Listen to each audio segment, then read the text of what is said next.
Welcome. I'm Janelle Kolaski, a career mindset coach and actor. And I'm Amanda Dubois, a self-authenticity and prosperity life coach and actor as well. And we're your co-host of Mindset Artistry YouTube channel, where we teach you the art of discovering and using your mindset to build a career and life you desire.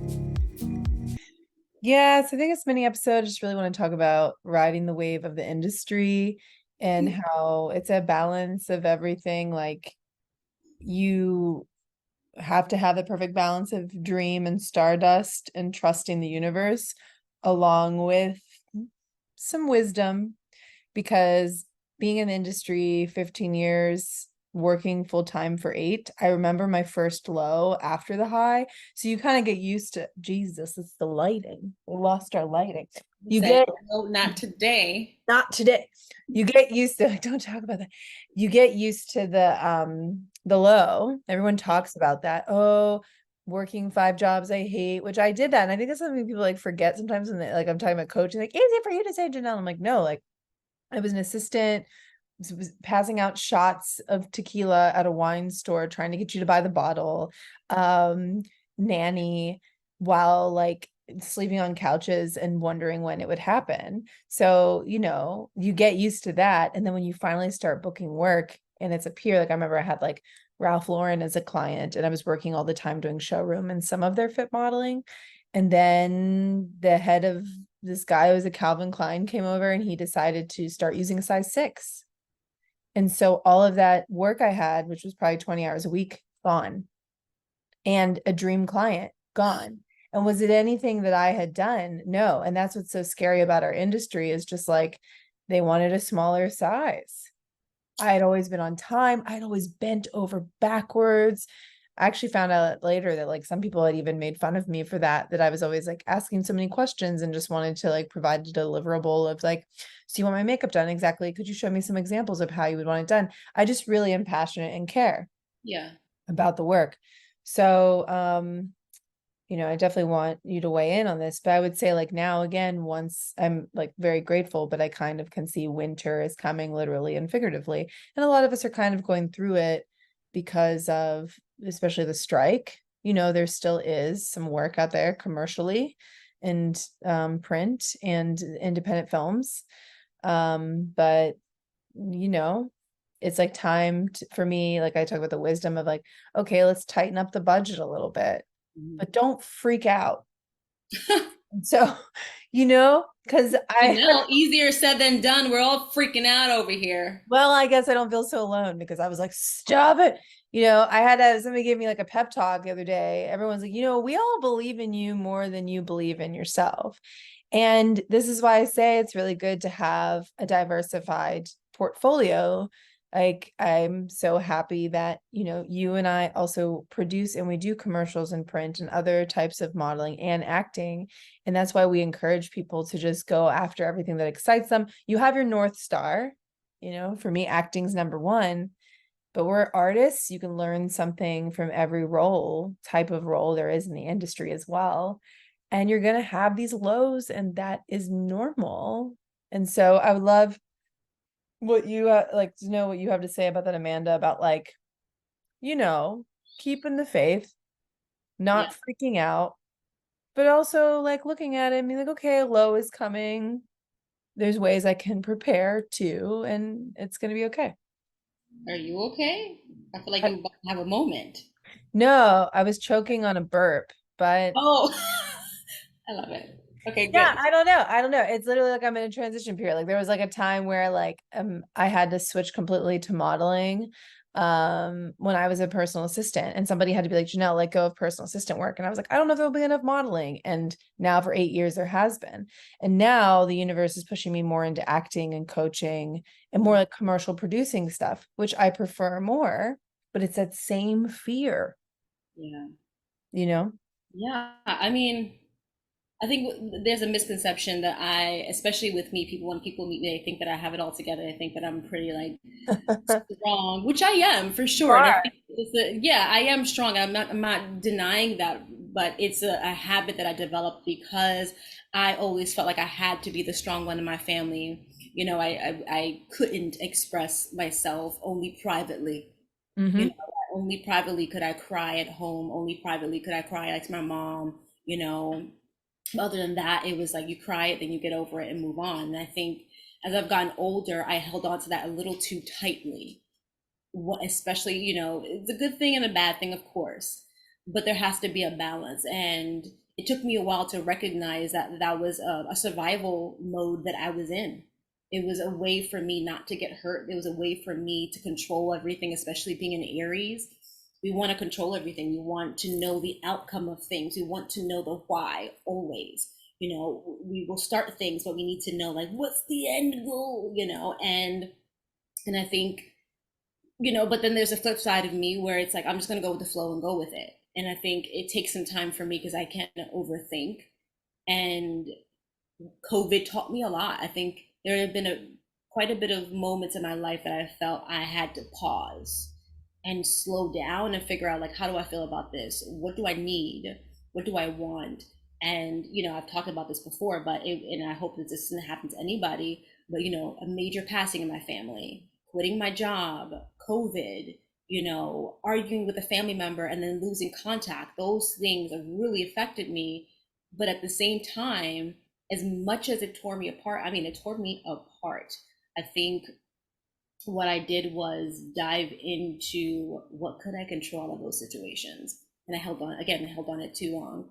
But what I learned is that I have to embrace that process. And it's the hardest thing for me to do. And then also recognize what choice I made that led up to that particular moment, whether I had a say in the situation or not.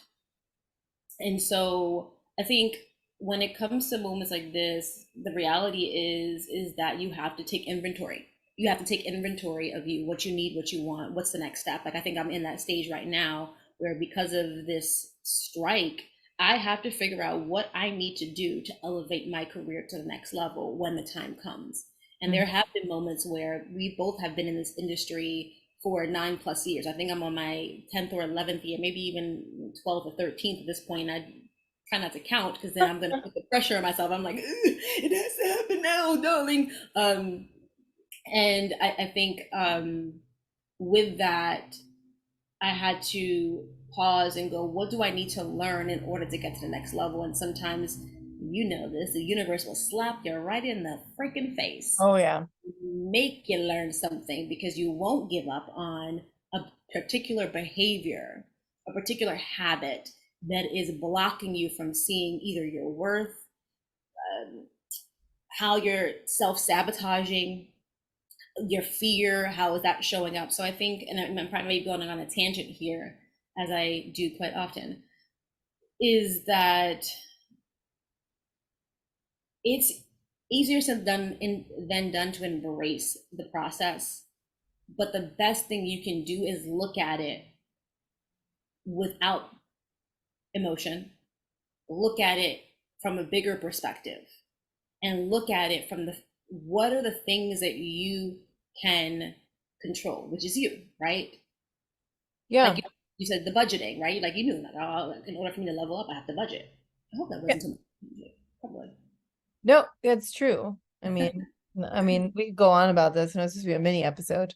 I guess I'll just have like one more quick thing to say, before the roommates come busting out. But I think also just you can have what you ask for, but that sometimes means certain things have to change.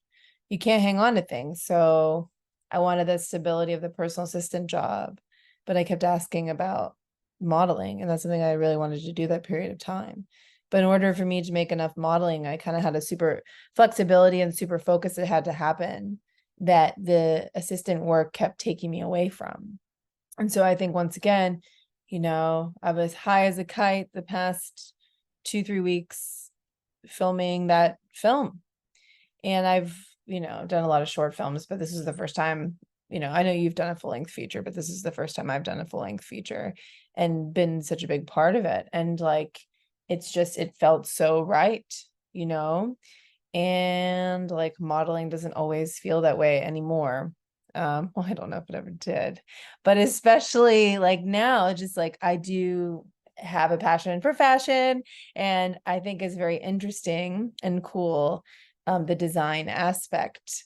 But, you know, to do what we want to do, like with the podcast and with the coaching, with the acting and stuff, there things cannot stay the same. Because a lot of the modeling I do is consistent. I do every week. It's called production fit modeling. For anybody that's listening and doesn't know about that type of modeling, it's great. It's very consistent. But you know, because it is so consistent and it's kind of like a 9 to 5 job, you can't miss for a film. Mm-hmm. So for there to be room for me to do more film and TV, which is kind of a funny thing in all of this strike, like, you know, nobody's doing it. So I'm like, do we want to just wait for the jump off until the strike's over? Big question. But it's not up to me. All like people were telling me is like, you know, you've had this for a while. You've been talking about this for a long time, you know, especially because, you know, my health and all these other things. And so, but they do say, you know, when one door closes, another one opens, or the roof just flies off. I don't know. So Yeah. anyway, any last words before we jump off from this mini episode? What I will say is the things that I learned recently, and it was a big reminder and also a wake up call, because you know we kind of get caught up in the mundane of things, we get caught up in the fantastical of things, we get caught up in the chaos of things, is jump back to your intuition, tap into your intuition, trust your values, and it won't steer you wrong. Because I think there are decisions that I've made that I'm like, damn, I really wish I would have taken consideration my values and pause and go, my intuition told me to do this, right? It told me to do this particular choice. And because that, I don't want to get involved in like drama or anything like that. But yet, in order for me to like help someone, I have to compromise myself. And I did. And I wouldn't say I regret it because I learned from it. And it was, again, a wake up call, but it was a lesson learned. And I'm just reminding anybody, if you're in any situation, and this can go with the industry as well, if you feel like your values are being displaced or disregarded in any which way, and you tap into your intuition and you talk to your inner truth and you talk to your inner voice, and it tells you don't do this, or you don't have to, trust it. Don't deny it. Trust it, because everything will always work out. And what I've been just saying to myself lately is that, and it was kind of like an aha moment, it's easy. Life can be easy. It doesn't always have to be hard. It doesn't always have to be hard. We make it harder than we should. And I'm guilty of that as well. I wouldn't say that I'm like, oh my gosh, I'm breezing through life like a bird in the wind, like, honey, no, but I take it with a grain of salt, and I recognize that there is something bigger. And we talked about this earlier, that there is something bigger at work here. There is something bigger at work here. And if you tap into that, you recognize that all these things happen for a reason. And in order for you to receive the thing that you want, you have to get out of the place that you're in now. Because the place that you're in now may actually be caused by a previous situation or thought that you had that's only getting you to this portion. And in order to get out of it, you got to break from the shackles. You got to break these old habits. You got to break the dogma that you've had, this system that you've set up. In order to elevate, you have to break it down and dismantle it and go, okay, is this serving me now? Is this going to serve my future? Is this going to get me to where I got to go? And is it serving my joy? Am I living intentionally? Yep. Am I living intentionally? That's the big go. question. Yeah, and letting go. It's like so hard because it's like, I don't know, I'm so notorious for that. And, I was just talking to my mom on the phone, and I was saying how like we were having this conversation, and I was like trying to like share with her a vulnerable moment about I'm kind of nervous, about things. And then she was like, well, you've been going on trips and doing this stuff. And then it just set me off because I was like, this is why I can't relax, but then that's her trauma, not mine. Yeah. Like I do have a piece of that. And, I'm not holding it against her. Like there's a reason that I'm always like, even if I see a tinge of something that might like flip something, I'm just like so quick to be like, okay, all hands on deck. It's just like you said, it could just be so easy where you just it's like, I'm trying to think of a funny example. I just imagine like a little sheep, or like, like it's like I'm ready for the bull to come rush into the wall or whatever, just like Yeah. come for me. I'm ready to fight, all hands on deck, everything, because I have to be ready. And it's just like this little sheep, this like little fluffy creature that just runs up and it's like, hey, you know, Right? like one little feisty little thing that's like not that big of a deal. And treating a sheep like a bull, it sounds crazy, but that's the natural reaction I have. And I definitely am surrounded by plenty of people that could probably do a little more for themselves and have let things go a little too long. So I Yeah. also think I don't want to be in a hole like that. But I do think, like I said at the beginning, there's like this balance of the industry and this balance of like, there's always more than the average 9 to 5er, you know. I mean, a lot of people get laid off and things like that, but pretty most of the time it's like, but like the industry, you have to just kind of always be ready for like these ups and downs. Find your art. Find your art outside of it too. Like Yeah, there's always going to be work. There's always going to be something to do. yeah.